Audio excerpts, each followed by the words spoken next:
Hi, I'm Whitney Espich, the CEO of the MIT Alumni Association, and I hope you enjoy this digital production created for alumni and friends like you.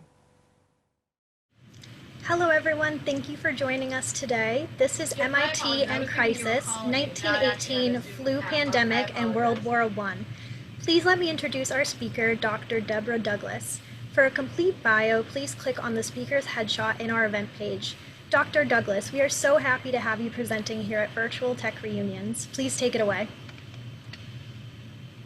Well, we're looking pretty good. We're at 3:01. Welcome back to MIT. I'm Debbie Douglas. I'm the Director of Collections at the MIT Museum, and I'm delighted to be with you here today. It's certainly a privilege to be part of this once-in-a-lifetime experience at MIT. MIT's given me many once-in-a-lifetime experiences, and I hope that you enjoy this investigation that I've undertaken about the connections between the past and present and future. I'm going to shift to screen sharing now, and I hope that that's visible to everyone. There are two photos here. I call them bookend photos. The top is a picture that was taken in the fall of 1916. It was an all tech photo. And it was the first major all-student event that took place at MIT in what was then known as the Great Court area of the Institute. And the picture below is what you might say is the last event taken place, great all-student gathering in what you might call the old MIT now.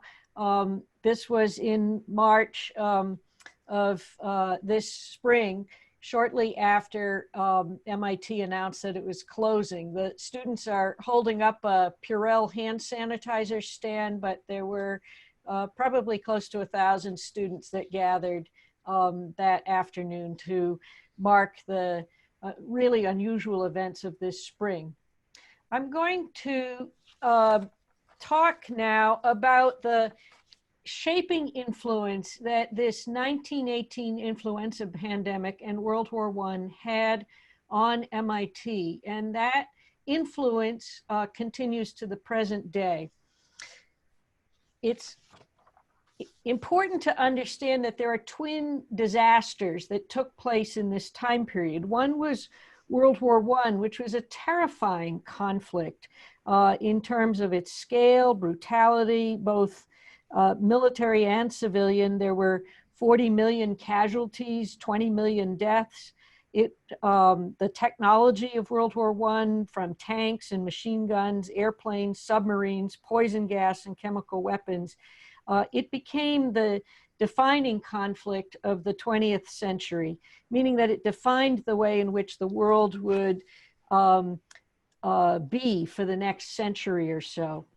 But that's not the only defining event in that moment in time. The influenza pandemic of 1918-19 infected 500 million people worldwide, and some 50 million died. And, you know, there's a few quotes here that talk about this pandemic that remind us that at that moment in history, this was unlike anything anyone had ever experienced before.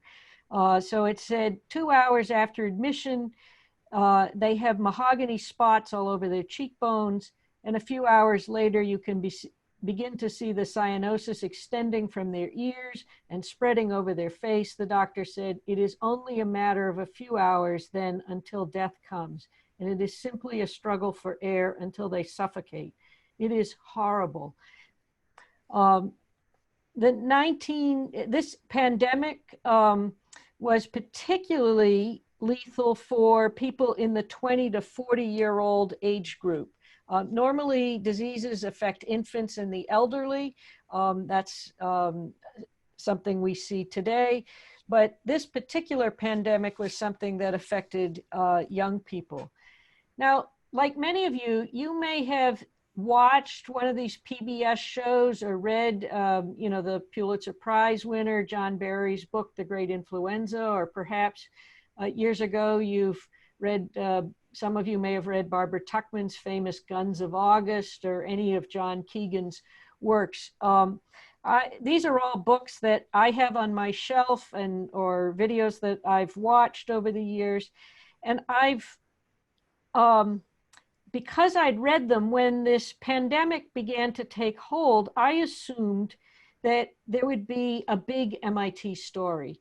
And I would just have to go and look for it and find it. And so in those few days before the museum and MIT shut, not only for students, but for staff, I was surprised that there was virtually nothing in the archives, in the museum's collections, in documentation about this influenza pandemic. And so Nora Murphy, my wonderful colleague who just retired from the archives, and I have been scrambling ever since to see what we can dig up. So this is a map made in November of 1914. And part of the answer to the question of why isn't there very much about this story in the MIT's repositories, and part of it is that MIT was very busy in 1914. So while the world in Europe may have been devolving into conflict, MIT, this is the issue of Technology Review from November 1914, that very same month, you can see was completely preoccupied with the construction of this new Cambridge campus. And the fundraising was not going quite as well as they'd hoped at this particular moment. So the question was, what were they going to have to cut? Or, you know, and one thing under consideration was no limestone. Another was no dome, for example. So they were contemplating these weighty decisions on architecture. President McLaurin was very distracted in other ways. He'd negotiated a partnership with Harvard. There was to be a new MIT Harvard program in public health, and there was to be a joint program in mining engineering. And the lack of success in fundraising threatened both of those events. So here's McLaurin sitting at his desk. He was a person capable of doing more than one thing at the same time. And in this moment, when he was so preoccupied with the construction of the new campus, fundraising, and other dilemmas, he had begun a letter writing campaign to the leadership in Washington in the War Department and Navy Department in order to recommend that they think of MIT and the Institute as a resource if the United States should go to war. And so there was this early correspondence beginning back in 1914, a time period that extended 14, 15, 16, and so forth. It's hard to imagine complete obliviousness. These are images from the Battle of Verdun that began in February of 1916 and would end in December of 1916. That was the longest battle in World War I. And there were MIT alumni who participated mostly in the French and British military forces. It's notable, there's almost no discussion of whether there were German alumni and what their involvement was in the conflict in this time. So there were reports in Technology Review of the war going on. But the pivot point, if you will, when MIT as an institution really turned its attention to this global conflagration came actually at the grand dedication ceremony in June of 1916. So McLaurin makes a speech in which he makes an explicit reference to the European war, but his focus of his speech was really what was going to happen after the war, that You know, there would be an industrial struggle that would follow that conflict, and he felt that the Institute in this new grand facility had a role to play in training the leaders for that world. This is, in this picture, McLaurin is the one wearing the robe with the light colored bars down the front. And to the far left in this picture in the top hat is Senator Henry Cabot Lodge of Massachusetts. And Lodge was one of the principal speakers representing the Commonwealth of Massachusetts as well as the federal government to the United, to this dedication ceremony. And he gave a very powerful speech. This is one quote from that speech, but here are some others. And he began his speech with a word of warning. He said, "Beware of the closed mind." He urged the new graduates of MIT, but also the whole MIT community, to apply the highest ideas of science and technology, to continue to be eager and open to learning new things. And he turned this admonition to the urgent appeal to higher and noble ideal of sacrifice. Now, this was a trial speech. Lodge would declare his candidacy for the Republican nomination for presidency in August that summer. He was not the ultimate nominee, but you can sense in his words that he was speaking not just to the MIT community, but to the world at large. But despite such rhetoric, the students at MIT, here's that picture again, and I just wanted to bring you some close-ups from that picture to note that it took about 5 seconds for MIT students to figure out how to get themselves up onto the tops of the buildings and domes. So you can see the students hanging out on the parapets in these pictures as well as on the domes. And I want to share you a few pictures here of this moment in 1916. This is a postcard that documents the new Massachusetts Institute of Technology. Here are some of the classrooms. This is a biology, anatomy laboratory. This is a civil engineering classroom, chemistry, and electrical engineering, which I think actually we've been talking about socially distancing in our labs and classrooms. And if you look at this setup, I think it would conform to some of the requirements that Maria Zuber and others are trying to think about for this new MIT beginning in the fall. Many Americans really wanted no part in the war that was taking place largely in Europe. Woodrow Wilson had won re-election on the slogan, "He kept us out of war." But Richard McLaurin, President McLaurin, who was a British citizen, actually felt quite passionately about the need for MIT and for Americans to engage. He wrote this in a letter to George Eastman on the 30th of March, 1917, and it's worth paying attention to that date. And there's some excerpts on the screen, but I'm going to quote from him when he digressed and said, "It seems to me indecent that we should have to rely on the protection of the Allied fleet, and it seems to me altogether unworthy of a great and generous people to rest content with making money when the free peoples of Europe are giving their very lives with the utmost lavishness for a cause that is just as much ours as theirs." It was in this time period that some of you will, who are fans of history in this time period, know that the infamous Zimmerman telegram was intercepted, and that telegram, when decoded, revealed that Germany was making an active plot against the United States.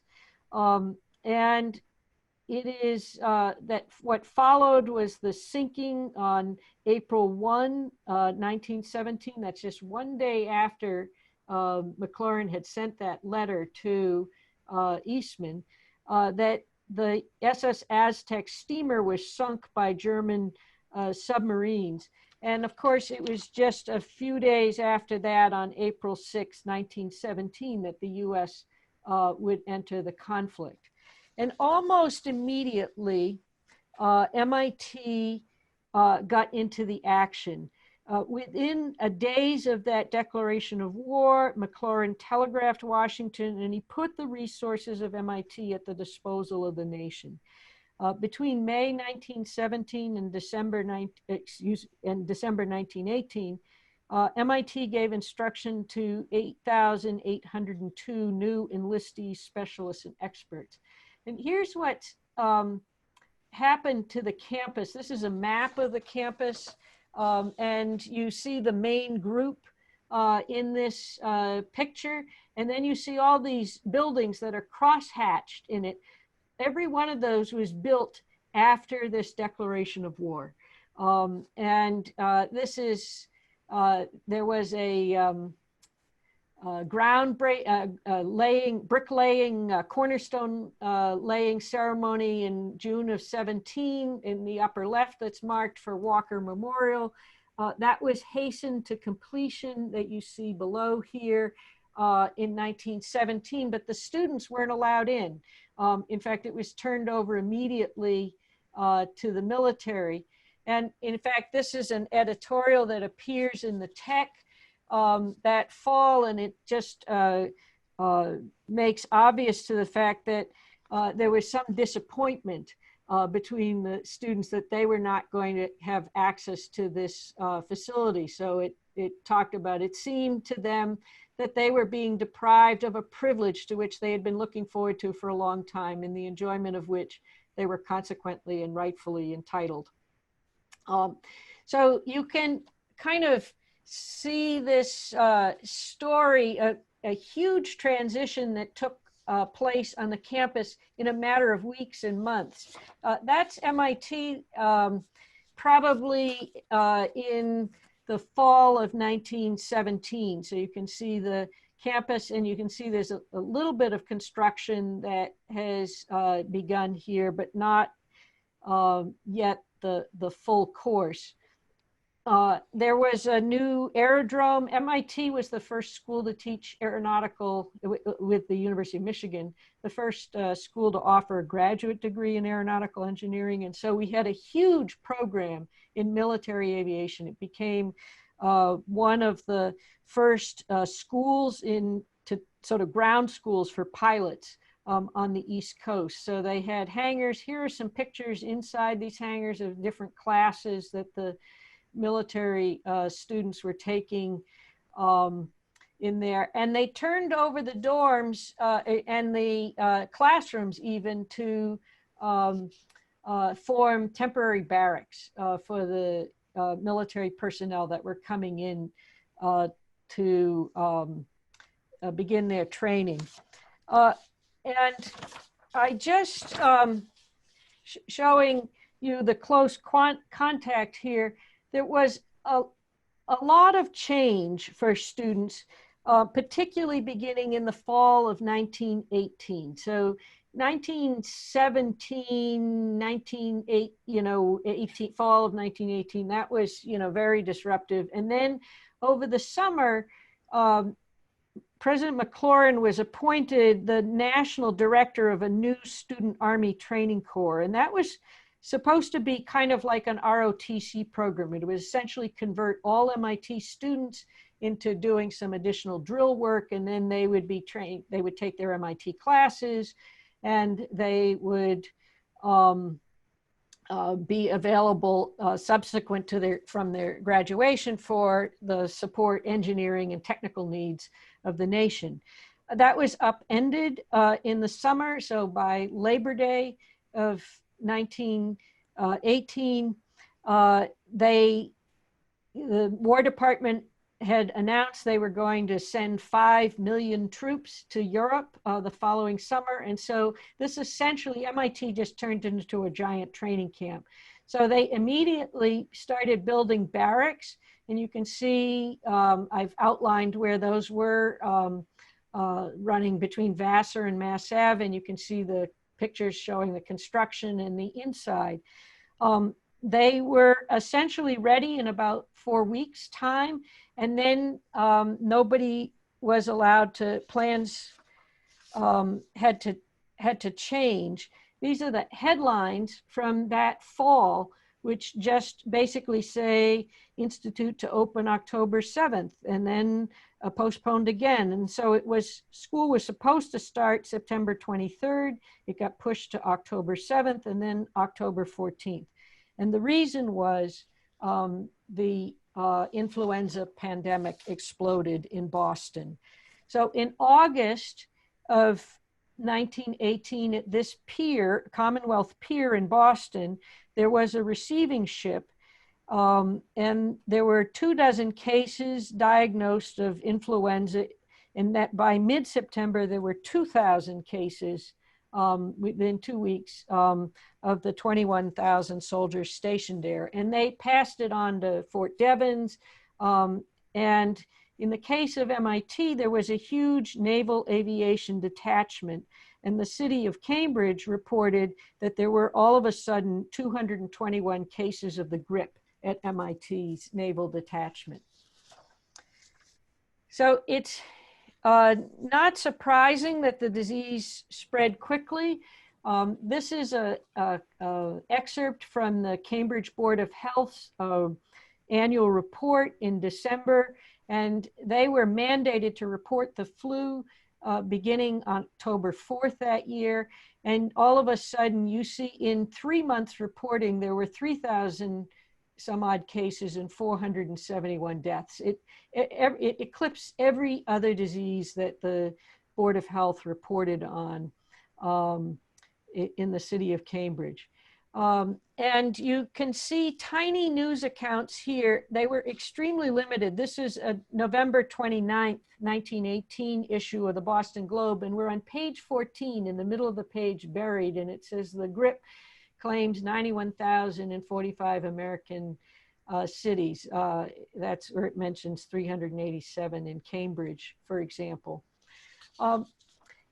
MIT is very, you would think, oh, well, it's the Times. This is the registrar's report from for the 1918 academic year. This report was published in January of 1919. And it makes clear that there's a lot of changes that have happened on the campus. Summer classes, hastening graduation of the class of 1919, summer attendance, new first-year students admitted in our second term in the 1st of February. There were, and then it says exercises temporarily suspended. Here's our big one line. This is it, folks, in this report. We're temporarily suspended on account of an epidemic of influenza. A report of the registration of the new school year cannot be made at this time. That's it. That's the sole mention in a several hundred-page report of the influenza epidemic at MIT. There were, when you review contemporary news accounts, what you notice is that by the end of October, the news articles are discrete, but they tend to suggest that the epidemic has passed. You can see these various headlines here. Just to have a note, though, of what's reality, October 5th, the Cambridge Board of Public Health voted to ban church services and close all pool halls, bowling alleys, and ice cream shops, and attendance at funerals was limited to immediate family. In the middle of October, Boston had more than 3,500 deaths from influenza or pneumonia since the start of the epidemic. October 19th, Boston allowed bars, pool rooms, bowling alleys, theaters, and movie houses to reopen, and children were to return to school the following Monday. On October 23rd, Cambridge physicians reported only 31 new cases, and Cambridge schools reopened October 28th. So you can see that there was, it was a fairly intense but fairly short-lived phenomena. So there's a massive volume called Technology's War Record You actually can read it online. And there was a very extensive account in the 1920 Technique. This image on the left is taken from that yearbook. And they describe what's going on in the war. But again, you have one or two sentences that give you a clue of the influenza epidemic. So, for example, they mention the extraordinary efforts of Helen McLean, who was in charge of producing 10,000 meals a day at MIT in this time period. And she was, it just says in passing, she was responsible for the diet kitchens, serving 2 hospitals of 50 beds apiece. And you think, okay, what's that? Well, what you get a little bit more information. You get another sentence on that in the War Service Auxiliary. These were mostly wives of faculty members at MIT who banded together to provide support and assistance to the military personnel that were stationed at MIT, as well as to MIT families and their soldiers. And for example, one of those war hospitals was actually at Phi Beta Epsilon's fraternity house. And it was actually overseen by this women's auxiliary group.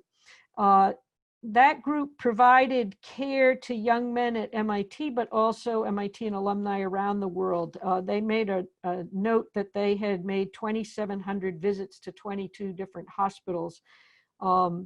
And they also, several members opened their homes to provide convalescent care to people after the war was over. So you begin to think, I had this question here. So why, so still, why is there not very much information about this? Is it that we were busy? Is it that there weren't very many cases? Is it that we were short-lived? Here's another possible explanation. Harvard University undertook a study with their Student Army Training Corps group, and they recruited 4th-year Harvard Medical School students to essentially do an intense form of quarantine on their students, or that were part of this corps. And the students every day were checked for their temperatures and for their general well-being every morning. And if they were at all feeling poorly, they were sent off to isolation and sick bay. They weren't allowed, they were kept under strict quarantine in their dorms and in their classes. And this chart here on the left, the interesting thing is that the dashed line are the people, the young men in the military personnel in the dormitories, and the cases that you see the spikes on are the ones that were living, at home, or, in apartments, or without this strict quarantine. So they made a report in November 1918 that severe quarantine and social distancing and daily health checks actually was the most effective way to prevent illness, prevent the influenza or other diseases transmitted by contact from being passed on to others. So maybe you can say is, we don't know very much because MIT felt very confident that they had handled it, that they had some medical and scientific advice and experience that showed that they could contain this disease. I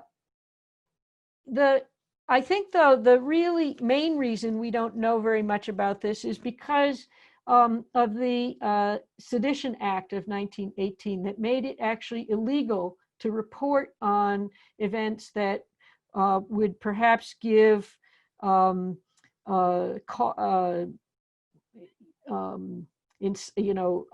help aid the enemy, in a sense, saying, look, the Americans, they're sick, or the others are being sick. In fact, we call it the Spanish flu because, being neutral, Spain actually reported on the illness where there was virtually no reports in the presses in every other combatant nation. So this Sedition Act really suppressed publication. In World War I, it may be important to remember, This is a picture of Harold Lasswell's very famous 1927 book. It's the classic work on propaganda technique. And it really outlines all of the strategies used by the US military to minimize the news, the expression of any news about this pandemic, lest it give comfort to the enemy. So the quotes that I've highlighted here on the bottom describe the function of it. It attacks the whole army at its base, threatens to cut it off from its base, and so forth. Armies fight as the people think. And so I just want, I'm nearly concluding here, is to say that MIT adopted a new version of what it meant to be involved and committed. There's this term slacker. We weren't trying to make cannon fodder. We were trying to educate engineers and scientists who would prove as a meaningful contributor to the war effort. There are noble statements in the tech that you see on the left, standby technology. There's some sarcastic comments that you can see in the cartoon here about the quality of students coming to the campus. I would want to point out that money mattered here. One of the reasons MIT also didn't talk about this is that they depended, if you look at this top figure, our budget was about 1.5 million, and 587,000 of that at that time came from tuition. So we didn't want to lose tuition in this time period. So we needed to make students feel that it was safe. This is a chart of the Dow Jones that shows you what's happening in 1918, and that is when McLaurin made a report to the corporation that MIT desperately needed a $7 million endowment, that they were going to have to raise a major gift at this time. And that was something nobody quite knew how they were going to accomplish that. I guess it's a bit like our development office today, wondering how we're going to continue this. But McLaurin never wavered in what he felt was the mission of the university here. This was an excerpt from a speech he gave to the Association of American Universities in December of 1918. And he talked about the importance of training men to apply science to warlike ends. Now, in my final 3 slides here, I just want to say there are 3 things that become apparent to me looking at this conflict and subsequent conflicts in World War during the 20th century. And these are the ways you can determine when a global crisis is about to remake or is remaking MIT. And it involves the Institute making a significant commitment of its resources, usually the sacrifice of its physical campus, one way or another. It involves making significant modifications to the curriculum and academic schedule, from grades and graduation requirements. And it encourages the ideal of service. In 1918, that was national. Now it's global through scientific and technological expertise and research. You can see that the students talked about this. There was a silver lining. It turns out that they were encouraged to teach more to the time limit here at the bottom. But my last lesson to say is that the war impacted the world in a really unusual way. There's a young man, his name was Vannevar Bush. You've probably heard that name a lot on this campus. He came to MIT in 1915. He graduated with his doctorate in 1916. And he heard all those speeches by Lodge and McLaurin. And he is a transformative figure. After he graduated, he went to teach at Tufts and worked for American Radio and Research Corporation and then the National Research Council before he returned to MIT as a professor of electrical engineering in 1919. He had a hiatus from MIT beginning when he was appointed president of the Carnegie Institution in 1938, and he became President Roosevelt's science advisor during World War II. He is the person who defined everything from the Rad Lab at MIT to the Manhattan Project. His works, his two pioneering 1945 reports, Science, the Endless Frontier, led to the creation of the National Science Foundation, and the article, As We May Think, is considered one of the pioneering works that ultimately led to our modern internet and information age. And I would like to think that Vannevar Bush, who Jerome Wiesner described as no American having greater influence on the growth of science and technology throughout the course of the 20th century, really reflects the legacy of this pandemic on the world. So when you see, this is a picture taken on April 4th. I've never seen a scene like this on campus ever in the middle of the day. But Bush gives me hope, as do all of you, that people grappling with how to make the new campus, the new MIT, online, offline, in person, that one of the things that I hope we take with us is that service to the nation and to the world continues to be one of MIT's greatest gifts for all times. And thank you very much. Thank you so much, Deborah. That was a really interesting presentation. And just a reminder to attendees, please use the Q&A box to send questions for Dr. Douglas. We have a few that have already come in. So the first one, in 1918, did MIT have a student health department? If not, when did it have one? So that's pretty interesting. It did not have an infirmary just yet. That would come a little bit later, but it set up two facilities, one at the fraternity house and the other in a building about on Ames Street, opposite where East Campus is located today, and where the Media Lab is, I guess, and not very far from MIT Medical. But they did not have professional doctors on staff at that time. And I'd have to look up the date for when we acquired it, but 1928 is the date that's sticking in my head right now. Thank you. And our next question, I've heard of the Zimmerman telegraph, but never knew it was a code. Who broke it?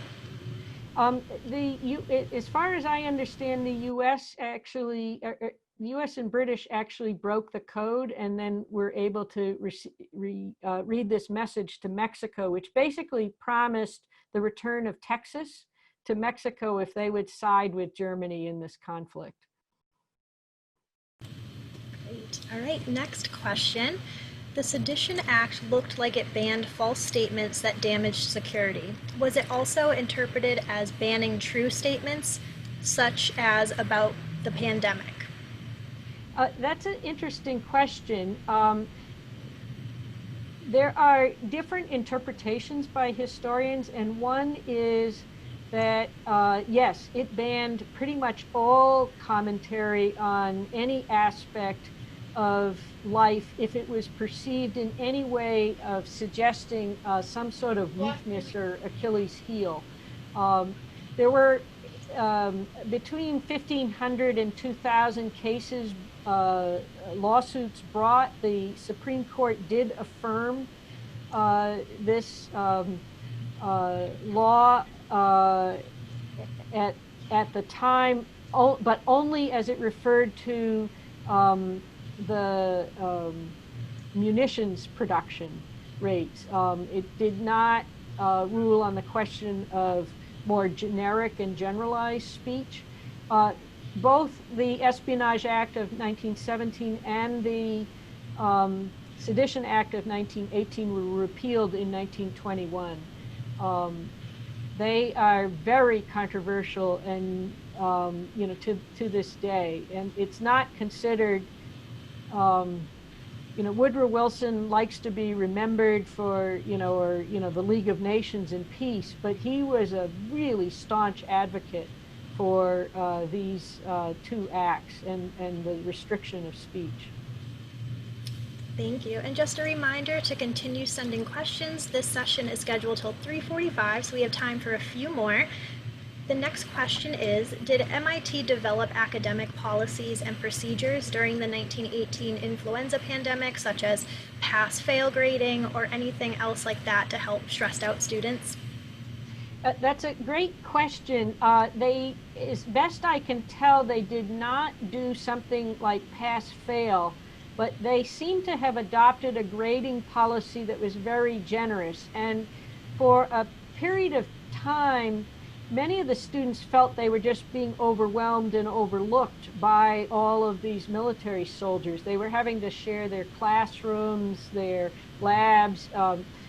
Many of them were living at home. There was only, at that time, one dormitory on campus. That's where the former senior house, I can't remember the street number that they use right today on Ames Street, that existed. And there were fraternities, both in Cambridge and mostly in Boston, remnants from when MIT was in Boston.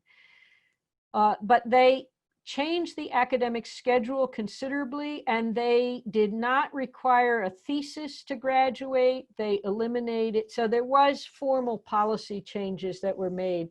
Neither nor I have been able to get into the archives to see the actual faculty minutes, meeting minutes, so that we can confirm those policy changes. So we're inferring that based on the statements in yearbooks, newspaper articles. So it's stay tuned, and we can 100% confirm that.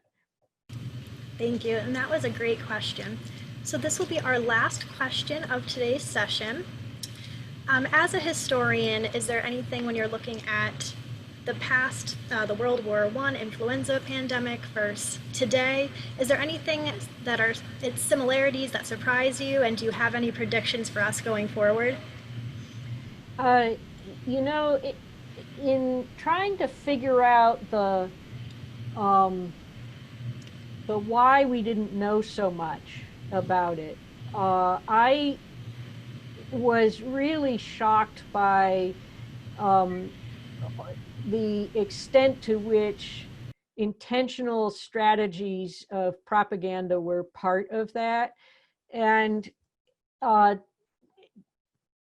today I am struck by campaigns of information and disinformation that are used for domestic political purposes as opposed to external foreign national security purposes here. So that was really striking to me. And you know, we're having a lot of discussion about disinformation, true information, false information campaigns. And I'll tell you, I got a whole lot more cynical than I was going into this investigation. And I will close with one final observation, is that not finding things in the museum's collections really inspired me to start collecting this epidemic. So we are working actively with some of the faculty members that you're hearing speak today, with students. We're creatively figuring out how we're going to collect the virtual MIT on Minecraft and make that available to students. I've talked with the PhD student who did the rap song to MIT. And so we're really trying to collect those, as along with letters and other documents that capture the moment and provide detail that I really desperately wish we had, and I was not cobbling together from 3 sentences here or a line there or page 22 in a newspaper. So this is a word to encourage you, if you take 5 minutes some point this weekend and just write a note about something you remember, maybe on this reunion event. And I can guarantee you that 5 years from now, you will really be glad you did that. It will remind you of details, and I very much hope that you will read it in person to us at that time. That's a really great idea. What a perfect way to preserve history going forward. Well, thank you so much for this wonderful presentation, Dr. Douglas, and thank you to all of our attendees for tuning in. We look forward to seeing you in some of our other great virtual Tech Reunions presentations. Have a great rest of your day. Be well, all. Thanks for joining us. And for more information on how to connect with the MIT Alumni Association, please visit our website.